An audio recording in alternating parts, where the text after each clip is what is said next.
All right, we are live, back in action. Dan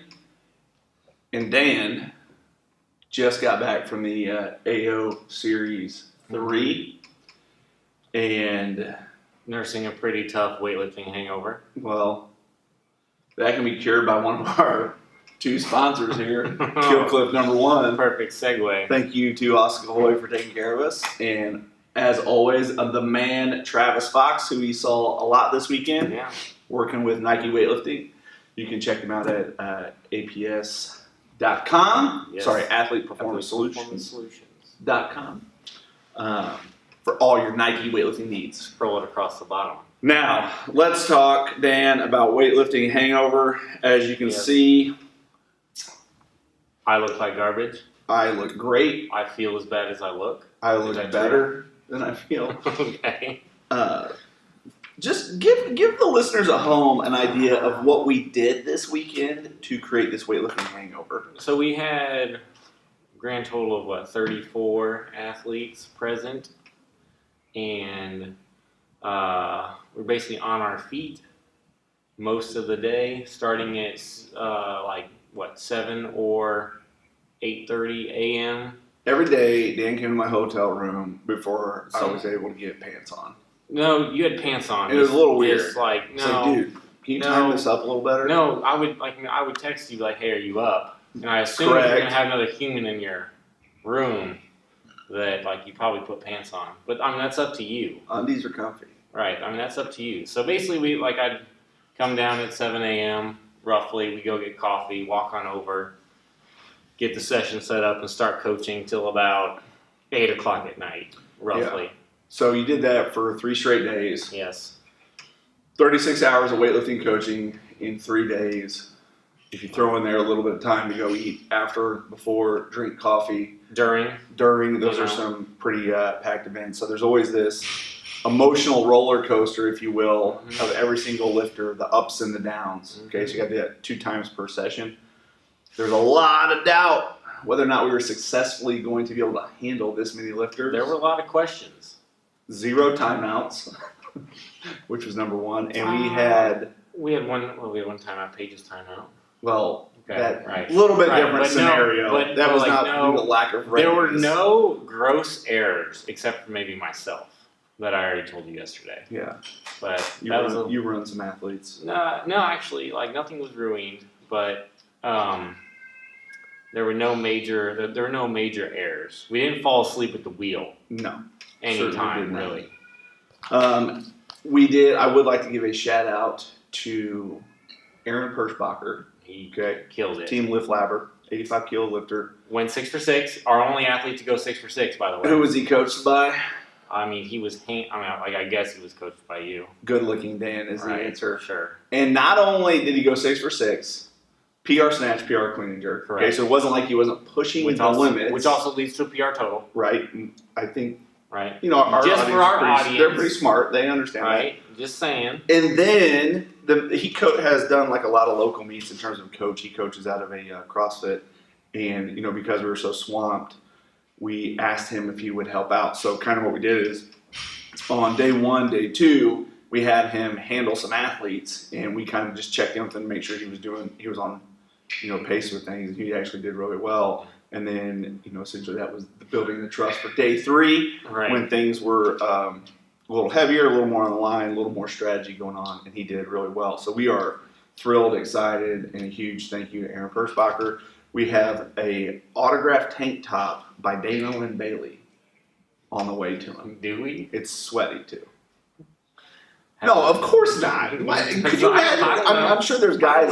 I'm sure there's guys that DM her and ask for dirty underwear and shit like that. But I'm not going to do that. I think that you might be able to get through if you're really as good looking as you say you are. I'm pretty slick. She would probably do that for you. Okay, Dan. Enough of this. Okay. This is a family. Well, it's not. We're explicit on iTunes, but we're going to talk a little bit today. We're going to recap the AO series, and not only the X's and O's that happened, but really kind of more like the philosophy of the AO series, where it fits in the national competition schedule, some of the good, some of the bads, some of the blowback that's coming around on the interwebs.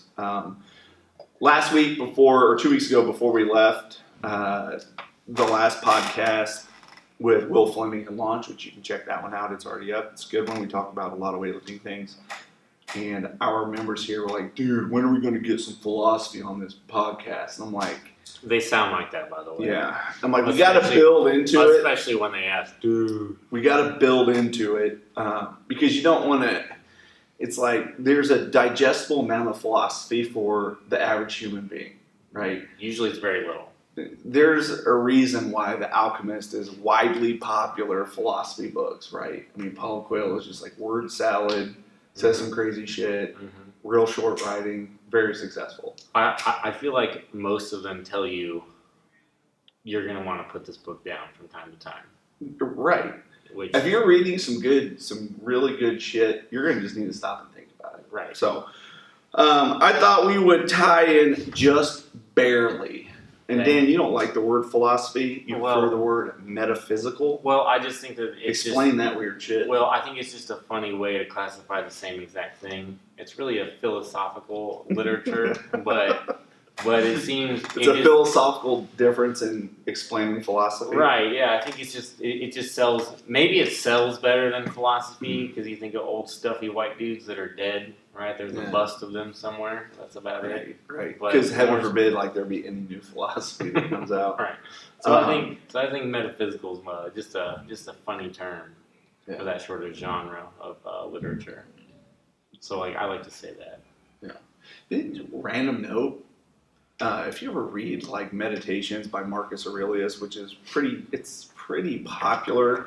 There's like a lot of good one-liners in it, but there's also just a lot of shit. Like I would really love to have a conversation with somebody that knows that era of philosophy really well, because I think he was into some some weird shit. He was, and then it's written, or then it's kind of been reworked by Ryan Holiday a little yeah. bit. And Ryan Holiday's take on it was pretty good, but he kind of like, anything else to sell to the mainstream media, you're going to pull out really good stuff. But I digress. We're going to talk about two philosophy pieces that I really like. They both get at the same topic. My all-time favorite book, and I recommended this for all strength and conditioning coaches. Some of them read it. If they don't get it, tell them to keep reading it. I read this book, I don't know how many times. But Zen and the Art of Motorcycle Maintenance.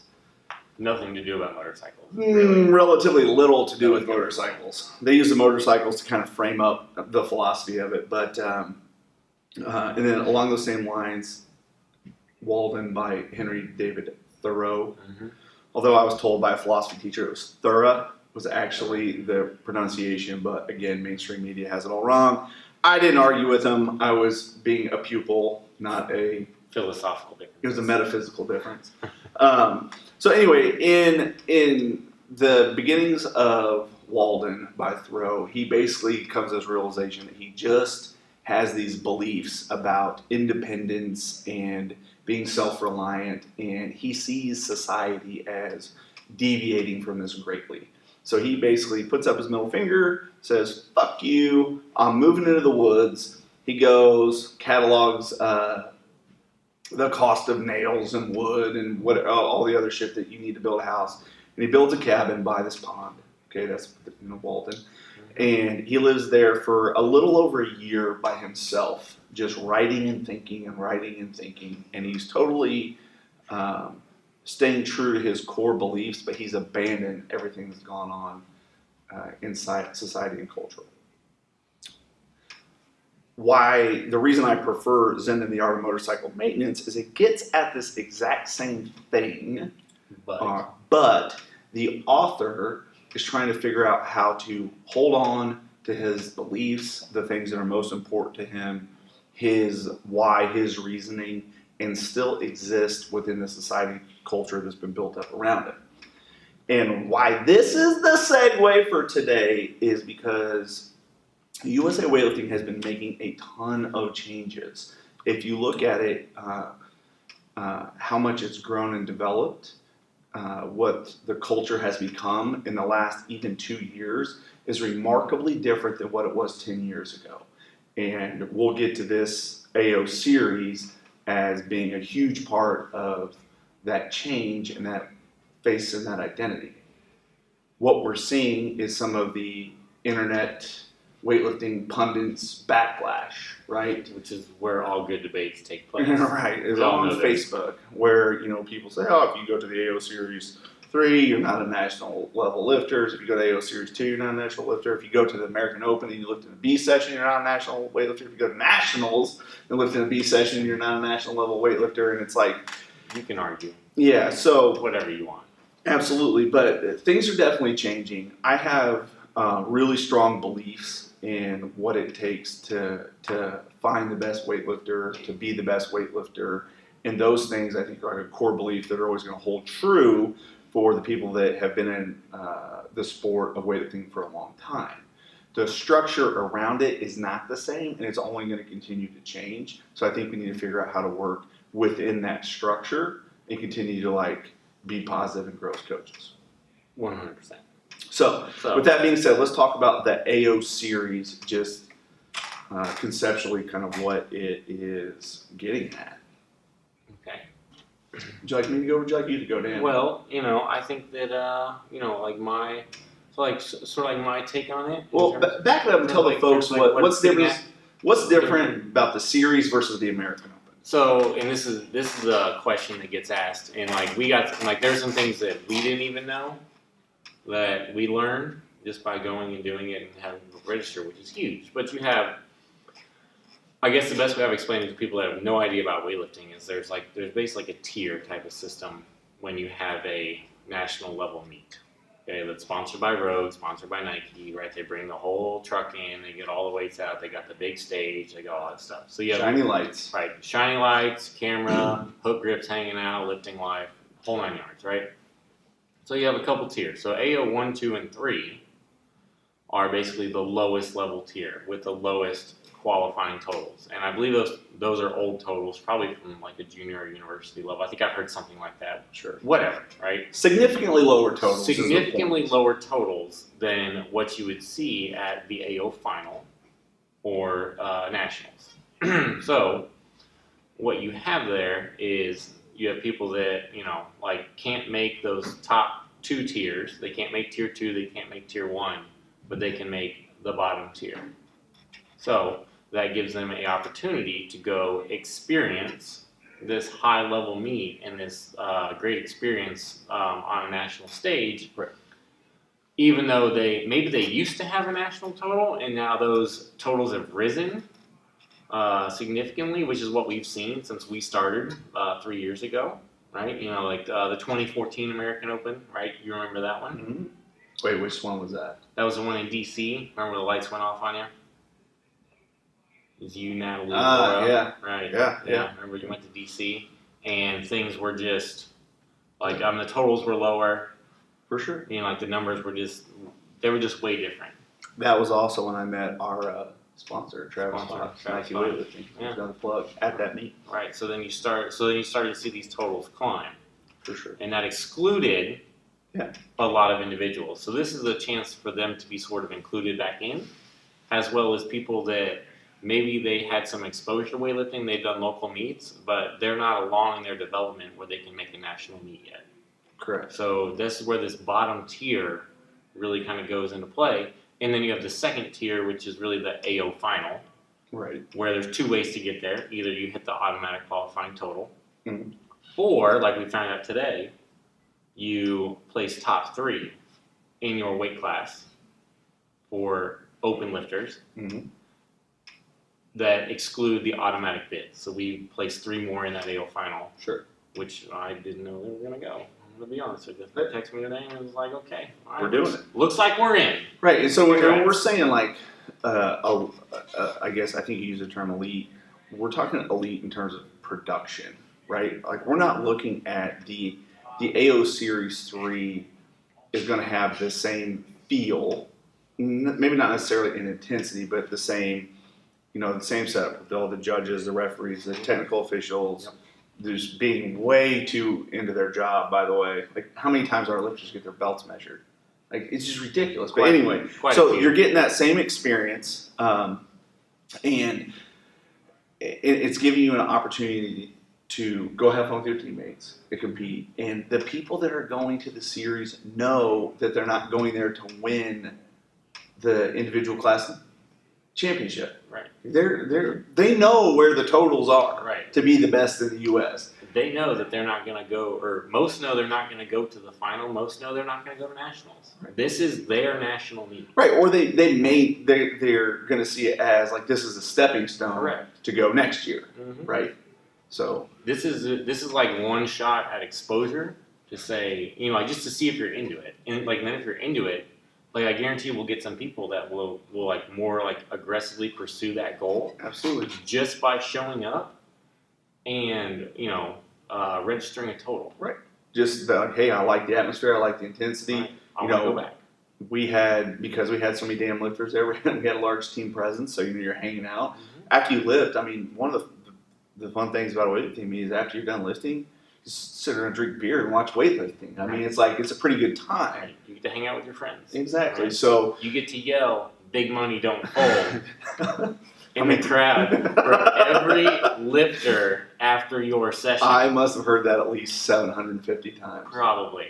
Big money don't fold. I'll let everybody out there guess who yelled that.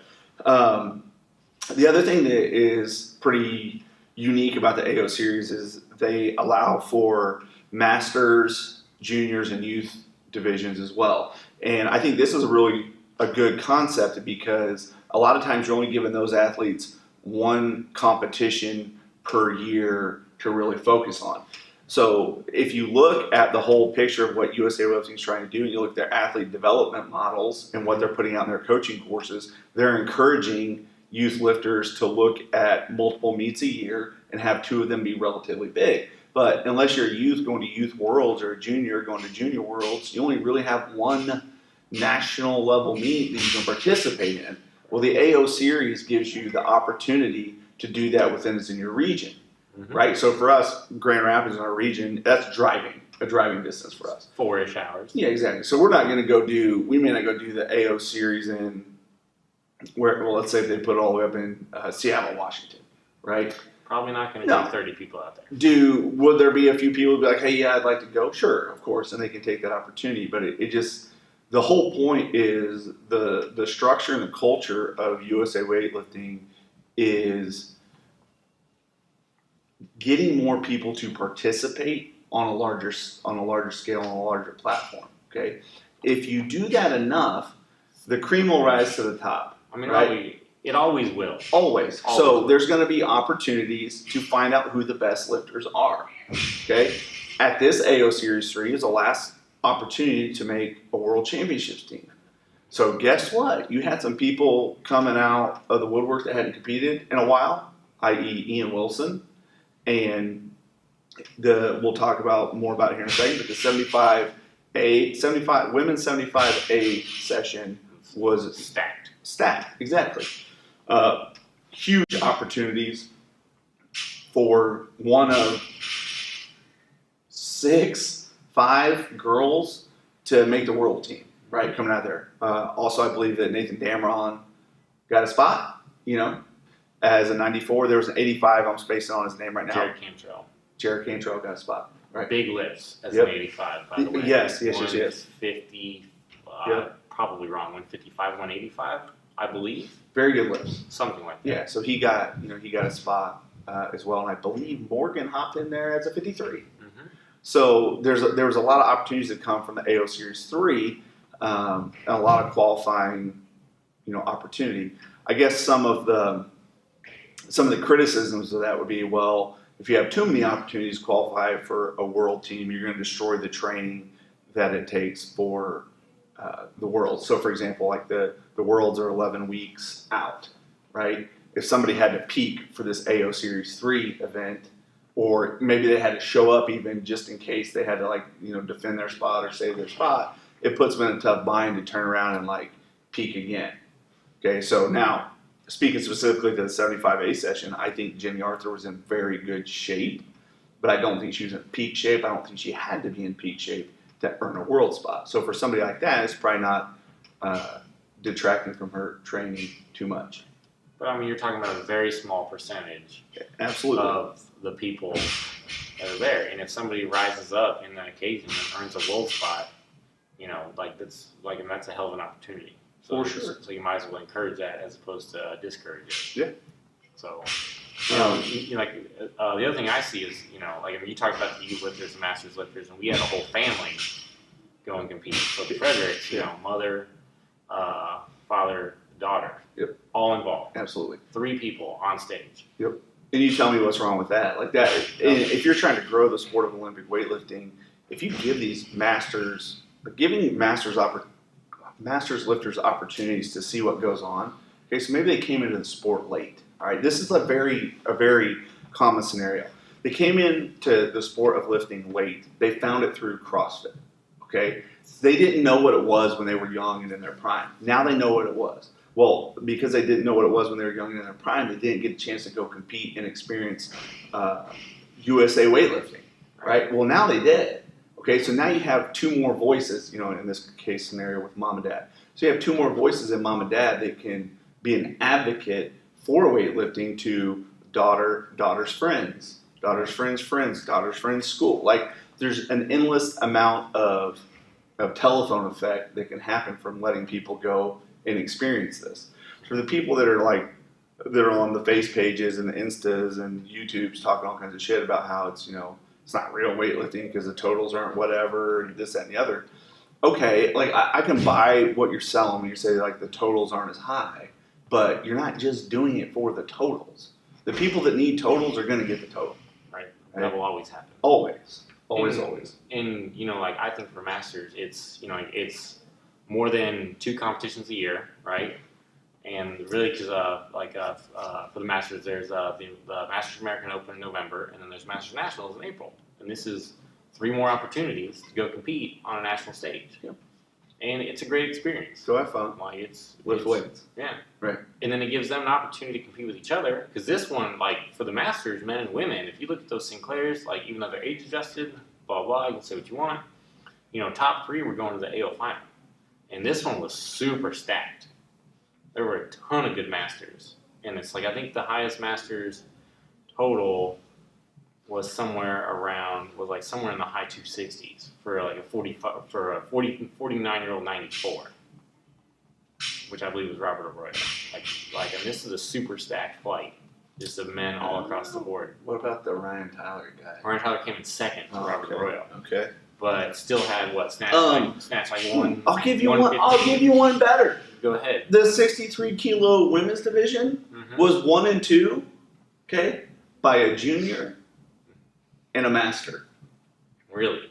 Maddie Myers. And then Shayna Aberson. The juggernaut girl. Oh, Christy. Yes, Christy Brewer. Yeah, Christy Brewer. Yep. So and you saw Maddie and Katie Vibert slug it out for the junior snatch record. Yeah. That was held by Manny Ryder. Right, and you can't. So, and just one other thing here while I'm getting all fired up. You're gonna bash, people are gonna bash on some of the shit that's going on, but I talked about this a little bit on the Judcast that hasn't gone up, but this decentralized concept of training, right? So the USOC closed down, kicked weightlifting out. And there was this thought or this concern that weightlifting was going to go downhill because it was going to fall to the private sector, right? Well, look at how many youth and junior records were broke just at an AO series meet, right? So the youngsters, they're going to peak for their juniors and their junior worlds and things like that. So they're probably not even in top shape. Right. Those records are just going to fall again, all right? And if they're that good at juniors, you only hope that 90% of them carry it through to the senior levels. Right. And you talk about peaking all you want, but the competition, right? It's who's going to go reset that record? And you have 2 girls just slugging it out. Yep. It was a hell of an effort. And there's video on YouTube, I think, of that. It's Absolutely. Really good. So Dan, I'll ask you the question: Would you do the AO Series 3 again with 34 lifters? Absolutely.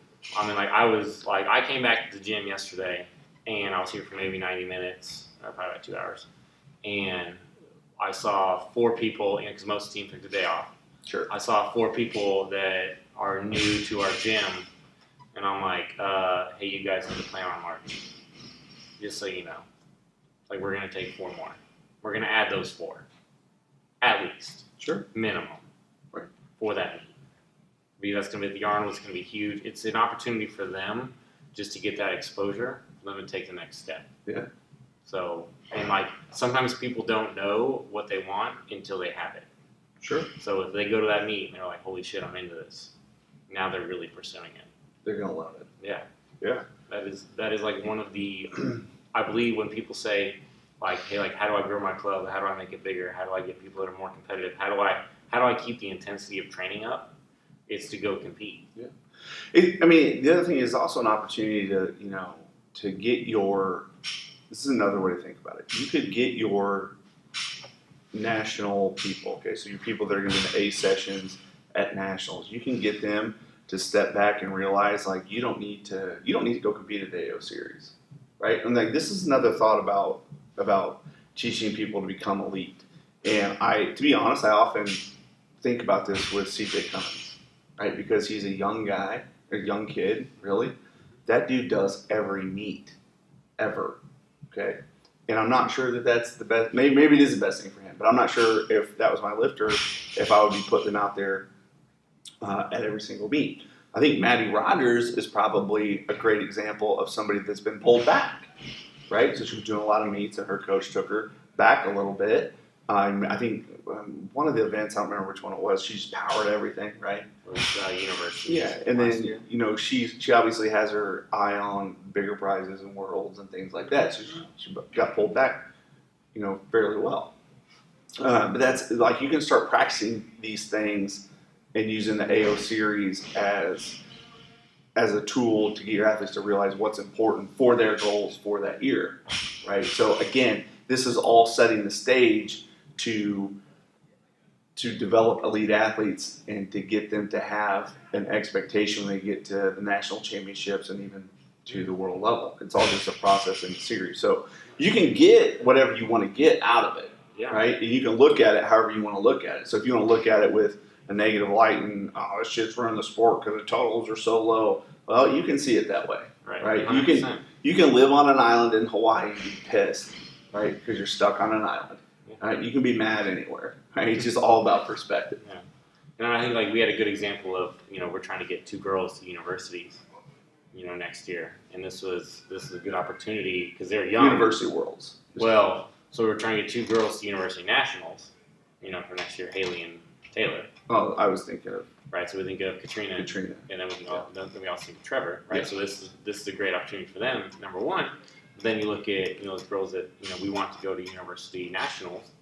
If their first time on a stage like that is University Nationals and they've only done local meets from now until April, like you don't want them to have that same feeling. Your first time is always going to be your first time. Yeah. Right. And you just got to get it out of the way. Exactly. You're going to have to get in there and understand what it's like to perform in that setting. Yeah. So it's as simple as that. We reviewed. They were like, well, I didn't know where to look. They're like, I looked at the camera and I looked at somewhere else and then I couldn't find my spot where to look at. It's like, well, that's something you got to know going into a meet like this. For sure. Dan, any other closing thoughts? I guess we should probably talk about the 75A session just a little bit. We can. There's a couple good sessions to talk about. We'll go through this one just because we had the most personal involvement. Mainly because that's your lady friend. But Paige in the 75 would be the current term. Yeah, whatever. That 75A session. Taylor Stallings did not make the trip. Apparently, she could not get out of Florida. She had a 223 total. Okay, so basically, I think everybody in that session, assuming there was no bomb out, just went ahead and credited Jenny Arthur with a spot at Worlds. And I did. I think that's really reasonable. She has a 240 total, which is better than everybody. Yeah. That being said, Paige, Sasatia, Q, all had a shot at going above that 223. To be honest, I think Sasatia should have made that spot. what did she hit? I was heavily involved. Here was the deal. She snatched something like, I don't remember what she snatched, but she needed to make a 122 clean and jerk, I believe. Okay. She had her opener set at 120. She took 120 and smoked it, and then went up to 128. Did she feel like she needed her? I don't know. There's probably some bit of strategy there. Yeah, I don't know if you're thinking you're going to make 8 kilo jumps, why not open at 122 and go ahead and lock in a world spot or whatever. Maybe I have it wrong. I could have the numbers wrong. Right. But anyway, Chucky has a track record of snatching extremely well. It's She did 103? 107. 107? Yeah, or 106. 106 or 107. Again, anyway, I was heavily involved. Smash City on the snatch. Looked good doing it. Like, after she took her second one, Chad, I'm like, dude, she's ready. She's ready to go big. And then, she's not as strong as a clean and jerker. Our strategy with Paige was just to hang in there, snatching and try not to get too far behind, knowing that Paige has a really strong clean and jerk. She has, hit above 130 in training. She snatched 98, which kept us in it. She had to take 2 cracks at her second attempt. Okay, so that left her in a position to hit a 126 clean and jerk, which is easily doable for her. She just had some issues staying conscious to jerk. So, it was a combination of not the cleanest weight cut she's ever had. Also didn't realize that she put some shit in her drink that was like a really fibrous type, starchy type carbohydrate. What she put in there? I don't know. She said it, and the guy was like, you shouldn't have done that because essentially the water absorbs into that in your gut. Not in your body. Yeah. So we thought we had the strategy, and it was something that she doesn't normally use. I don't know why it came in there. But anyway, that being said, it's all about making lifts on meet day. Like we always talk about that. Right. So no excuses. You put yourself in a position to make the world team. You hung in there snatching, which was the strategy. The goal was to, have a crack at it with clean jerk because that's what she's really good at. That strategy worked. Like I said, we're right there to make a 126, which she's done in training tons of times. She's gone north of that, but just wasn't there. Then, looking back on it too, I was like, damn, Chucky's snatch is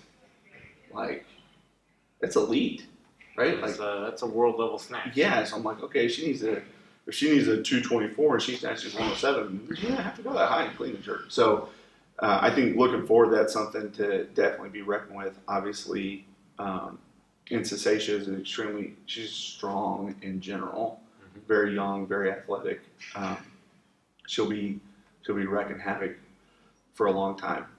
Those were the ones that I guess kind of, and of course Jenny. Right? Jenny's she's good. That's why she's an Olympian. So, and Taylor Stallings remains on the world team. Didn't get bumped. So kudos to her, and hopefully she's safe in Florida. So that was pretty much the AO series for us. We got a couple of our big boys in there late on Sunday, which was fun. Had a lot of fun with that. Absolutely. Had a lot of fun in 94 A session. Yeah. We should probably mention Butters. Well, he would appreciate First of all, Trevor did really well. Almost hit both of his goals. I want to go 140, 170 at this meet. And clean and jerks smashed it right there on snatching. Right there. But he got 137. He got 136. 132, 136, missed 140. Pretty good. He's coming along. Pretty solid. Young guy. Kudos to Butters. 3 for 3 snatching. 3 for 3 snatching. That man has never made more than 1 snatch in a competition. Is that fact? That is fact. That is fact. That is fact. Now, coming along. However, the flip side of that. But here's a point, right? It's this gives our national level lifters another meet to learn. Yeah. Right. So this was a big learning thing for him. He was so giddy. I'm going to use that term. That he snatched 130, and that that it went so well, and he went 3 for 3. Basically, forgot how to fucking clean and jerk. Yeah. He hit substantially less than he is capable of. somewhere around 10 kilos under. And him and Trevor have a friendly competition. Actually, No. everybody wants to beat Butters, Mhm. like even the supers and whatnot. But I was laughing because Butters he placed one place higher than Trevor, and I was like, "You beat Trevor with that shitty of a clean and jerk," and he was like, "I was as shocked as you are." So and then yeah, they have fun though. yeah, and then the supers, were really good. Yep. And like at the last session, they were literally tearing things down. That would be my one complaint Yeah, to USAW. that'd be my one complaint. Like they're taking apart the warm-up platforms as the guys are competing, which is extremely distracting. It was very Like people are air hammering- guns, ratchets, forklifts backing up. People are Like, hammering shit. Literally, there were 2 platforms assembled when we finished, and it was the last 2 lifters of the yeah, session. it was. It was not. I didn't like that, but that. But like that's my complaint. well, like there's all sorts of logistical challenges. I can imagine with putting For sure. 680 lifters through a session. Like I get it. For sure. Dan, any other closing remarks? Sid just gotta sleep off this weightlifting hangover and get back to work. All right, check out. If you like this podcast, check this one out. Check out the other ones out. So we just did one with Will Fleming. It's pretty good. We talked about growing a local weightlifting community. So check it out. See you next time.